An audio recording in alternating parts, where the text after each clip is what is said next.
ज्ञान उधति अरु ज्ञान घन सदगुरु शंकर रूप नमो नमो बहुबारही सकल सपोजन हो। सदगुरु भी नमः। भक्तगणों को मेरा हार्दिक नमन। बिन सोचे समझे जो करे वो पाछे पछताए, या काम बिगाड़े अपना जग में होत हसाए। आत्मा से आत्मविवेक से विचार विमर्श सूझबूझ के साथ किसी भी कार्य को करना चाहिए, अन्यथा बड़ी पछतावा होगा और बड़ी आपकी हानि होगी। ये सदैव स्मरण रखें। उदाहरण के लिए मैं आपको बता रहा हूं, एक राजा का जो नौकर था बिछावन बिछाने वाला, तो तकिया गलीदा बिछाने वाला, और रोज बिछाता था। एक दिन उनके मन में आया कि राजा साहब को तो आने में अभी लेट है, जो है एक गद्दा पर बिछा लिया, एक गद्दा पर सूत करके हम ही देखें कि कैसा आनंद मिलता है। देखिए क्षणभंगुर आनंद के चक्कर कब सब चक्करे में चक्कर फंसता है। क्षणभंगुर आनंद के चक्कर में सब फंस जाता है बिना विचारे। जिसमें अत्यंत लाभ होगा उसमें अत्यंत हानि भी है। जहाँ लाभ है वहीं हानि है, जहाँ सुख है वहीं दुख है, जहाँ अंधकार वहीं प्रकाश है। भूख है तो भोजन है, रोग है तो निदान है, प्यास है तो पानी है, जन्म है तो मृत्यु है, लाभ है तो हानि है। तो वह जो है नौकर सो गया गद्दा पर, और इतना गलीचा में कभी तो सोया नहीं था। गलीचा में सोते हुए चादर ओढ़ करके जो सोया ना, मखमली चादर, वह गहरी निंद्रा में चला गया। आलस गहरी निंद्रा में चला गया। अब जो है रानी साहिबा भी जो है 1 घंटा के बाद उधर जो है खाना पीना भोजन करके आई, तो उसने मन में विचार किया कि भाई चादर ओढ़ करके हमारे राजा साहब सोए हुए हैं, वह भी बगल में सो गई। जब है 1 घंटा के बाद जो फिर राजा साहब आए। राजा साहब को किसी कार्य में वो लेट हो गया उनको आने में। तो राजा साहब जब आए तो देखा कि रानी भी सोई है और वो नौकरवा भी सोया हुआ है। इनका तो देखने के बाद क्रोध से आग बबूला हो गया, क्रोध के चरम बिंदु पर पहुंच गया। इतना अत्यंत क्रोध हुआ कि रानी को इतना प्यार मोहब्बत करते हैं, और ये देखिए यह नौकर के साथ सोई हुई है। लेकिन राजा साहब भी तो विद्वान थे, सत्संग प्रवचन भी जाते थे सुनने के लिए। मंत्री के साथ में, उनका एक मंत्री था सत्संगी, उनके साथ में कभी कभी जाते थे, तो वहाँ सुनते थे कि अत्यंत सर्वेत वर्जित, अधिक कोई भी चीज अच्छा नहीं होगा, उसका परिणाम खराब ही होगा। इसको जब अत्यंत क्रोध हुआ, जलने लगा शरीर, तलवार निकाल के सोचा कि इसको खंड खंड कर दें, दोनों को काट दें। लेकिन क्षण भर के लिए फिर जो सत्संग का जो प्रभाव था क्या कि वह ना अत्यंत हो गया। ठहरिए, अब इस पर जो है नियंत्रण का, इसका सच्चाई को पता लगा लें।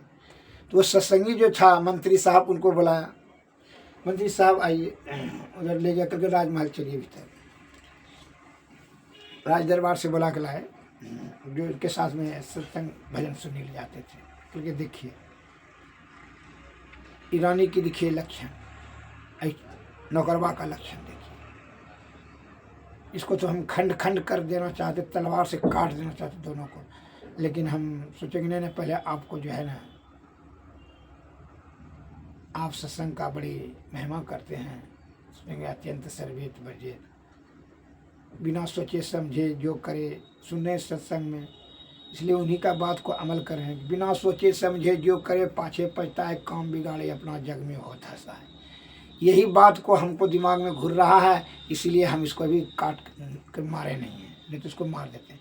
उस सत्संग में जो गए थे सुने थे, तो कहना ठीक किए, क्योंकि ठहरिए राजा साहब, हम इसकी सच्चाई को पता लगा लेते हैं। आप जरा इधर रुकिए, उपाया के और में कहा इस जगह खड़ा रहिए, आप सुनिएगा खाली, दोनों का अलग अलग बयान लेंगे। कहा ठीक है। तो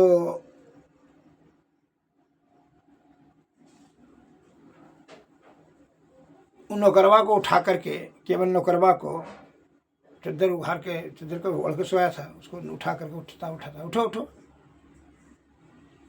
तो मंत्री साहब ने उठाया। राजा साहब सुन रहे थे, क्षमा कीजिएगा मंत्री साहब, हम जो है ना राजा साहब अभी लेट है आने में, तो हम इसीलिए थोड़ा सोच के सो गए थे, इसलिए नींद आँख बंद हो गया, लग गया नींद, क्षमा कीजिएगा। ये गलती को राजा साहब को नहीं कहिएगा, यही सबसे बड़ा अपराध हुआ जीवन में। एक बार हम सोचे थोड़ा सो कर देखते हैं कि किस प्रकार का इस गलीचाओं में, मखमली गलीचाओं में आनंद मिलता है, यही लालच से। वाह ठीक है, जाओ तुम उधर जाओ। उधर को भेज दिया। अब रानी साहब को उठाते हैं मंत्री साहब कि रानी साहबा उठिए, सुबह हो गई। तो उठिए रानी साहबा। तो रानी साहबा उठती है, क्योंकि राजा साहब कहाँ हैं? क्योंकि राजा साहब तो बगल में सोए हैं, देखते नहीं हैं। लेकिन आपको शिष्टाचार नहीं है कि आप जहाँ राजा रानी सोए हुए हैं तो आप यहाँ कैसे आ गए? क्योंकि वही राजा साहब से आती है, जरूरी कार्य था इसीलिए आ गए, क्षमा कीजिएगा। राजा साहब कहाँ है? क्योंकि बगल में सोया हुआ नहीं देखते हैं। अच्छा, ठीक है, सही है। तो राजा साहब आए, उठकर देख लें, सच्चाई समझ में आ गई। रानी को इस बात का ज्ञात नहीं थे, उनको तो ये मन में था कि राजा साहब सोए हुए, ये चद्दर मुंह ओढ़ करके जो सोया था, इसलिए ये खला खगरा ये सो गई। और वह जो है सोया किस लिए कि राजा साहब जो कैसे आनंद मिलता है इस बिछावन से, यही सोच कर सोया था। इन दोनों में से दोनों का हृदय पवित्र है, दोनों में से किसी प्रकार का कोई प्रेम प्रलाप फलना चलना अनसंट नहीं है। अतः आप क्रोध पर त्याग कर दें, सच्चाई का पता लगा लीजिए, निर्दोष है। राजा साहब का जो है जो संदेह का बीज था वह निर्मूल हो गया, खत्म हो गया। और जो है कहा,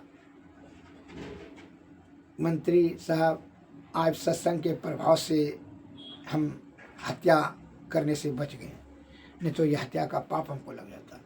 दो हत्या, अपनी पत्नी का भी हत्या कर देते। इस सत्संग जो आपके साथ में गए उसी का ये सुपरिणाम है सत्संग से। इसलिए कहा जाता है संत का मिलने से जब जाइए तो अनेक यज्ञों का फल मिलता है। संत मिलन को जाइए तजी ममता अभिमान, ज्यों ज्यों पग आगे बढ़े धर्म हो यज्ञ कोटि समान। एक एक पग में कोटि यज्ञ के समान धर्म होगा। कैसे? तजी ममता अभिमान, ममता और अभिमान मोह सबको, क्रोध सबको छोड़ करके जाइए संत के मिले। इसलिए संत का एक दिन दर्शन करने के लिए सत्संग में महात्मा राजा साहब उनको वहाँ से शिक्षा मिला। संत की महात्मा को समझिए। इसलिए एक ही दोहा उन्होंने याद किया खाली कि बिन सोचे समझे जो करे पाछे पछताए, कौन बिगाड़े अपना जग में होता हंसा। इसलिए यह देश के लिए मैं संदेश दे रहा हूँ कि बिना सोचे समझे, उसने कहा आप तुरंत विश्वास मत कीजिए, सोच समझ लीजिए, ज्ञान से विचार विमर्श करिए, सच्चाई का पता लगता है। जैसे जज साहब वहाँ कोठे में बैठे रहते हैं और वहीं से सोच समझ कर करके सूझबूझ के साथ में जो है ना वह दंड विधान निर्धारित करते हैं। किसी को जज साहब ने चोरी करते, डकैती करते, हत्या बलात्कार करते देखा, उनके शब्द से परिपूर्ण विचार और सूझबूझ से, आत्मज्ञान से, विवेक बुद्धि से विचार विमर्श करके वह दंड विधान निर्धारित करते हैं। उसी प्रकार आप यथाशीघ्र ही क्रोध में जो आवे डिसीजन नहीं ले लीजिए, तुरंत निर्णय नहीं लीजिए। क्रोध के, लोभ में, अहंकार में, काम वासना, ईर्षा, दुष्टता जब आवे कोई भी विषय, तो उस स्थिति में आप किसी भी कार्य को नहीं करें। उस स्थिति में, विषय की स्थिति में यदि कोई भी कार्य आप लालच के वशीभूत कर लेंगे तो आप जान लीजिए कि परिणाम सही नहीं रहेगा। अगर यदि राजा साहब ने पत्नी को और नौकरवा को काट देता तो इनका जग हंसाई होता कि दोनों जो है रानी इनकी चरित्रहीन थी। इस प्रकार से जो राज में हल्ला हो जाता और हत्या का पाप भी लगता राजा साहब को, हत्यारा समझता। प्रजा के भी नज़र में और ईश्वर की नज़र में, दोनों में ये अधः पतन निश्चित हो जाता। अतः आत्मविवेक से विचार करके ही कार्य करें। जय श्री सद्गुरु महाराज की।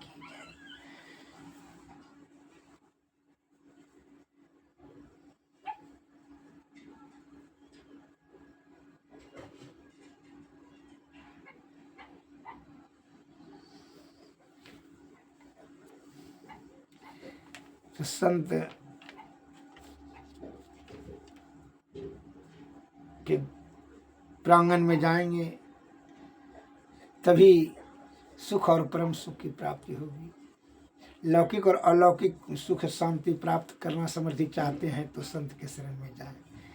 और तभी आप जो अपना से दिमाग से के लोभ और अहंकार, मद और काम, क्रोध, ईर्षा, दुष्टता से जो सोचते हैं ना कोई कार्य करेंगे तो जो है आनंदित हो जाएंगे, सुखी हो जाएंगे, बेकार है, वही दुख का कारण हो जाएगा। वो गुरु के शरण में जाएं लौकिक और अलौकिक सुख और परम सुख प्राप्त करने के लिए। इसलिए गुरु से क्या करना है?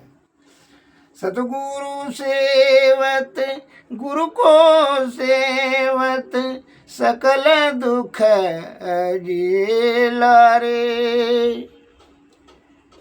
सतगुरु सेवत, गुरु को सेवत, मिटत सकल दुख झेला रे।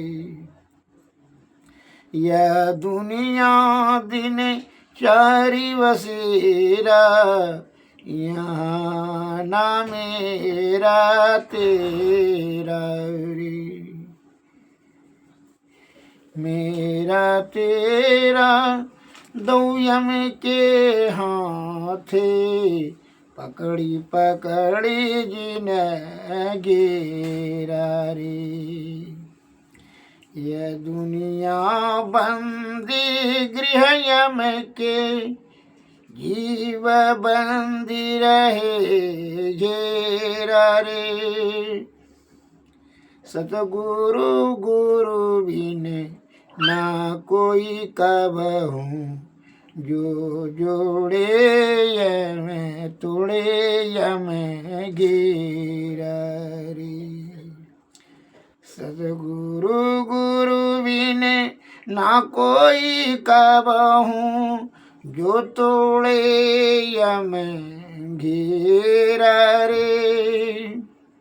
सतगुरु सेवत, गुरु को सेवत, मिटत सकल दुख झेला रे।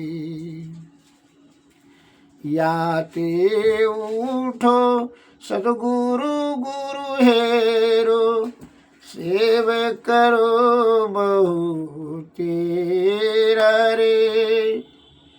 तन मन धन या तम तिन की, पदयर पी बचो यम फेरा रे।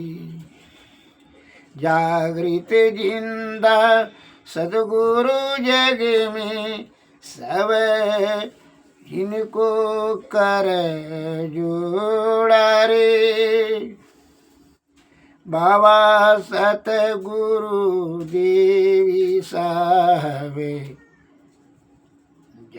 पद को मही चीरा रे। सतगुरु सेवत गुरु को सेवत मिटत सकल दुख झेला रे। यह दुनिया दिन चारि बसेरा यहाँ न मेरा तेरा रे। श्री सद्गुरु महाराज की जय। श्री सद्गुरु महाराज।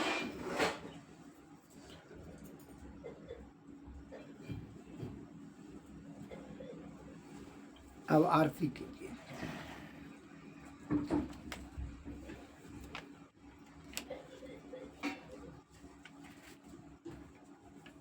और तन मंदिर में कीजिए दृष्टि जुगल कर सन मुख दीजिए।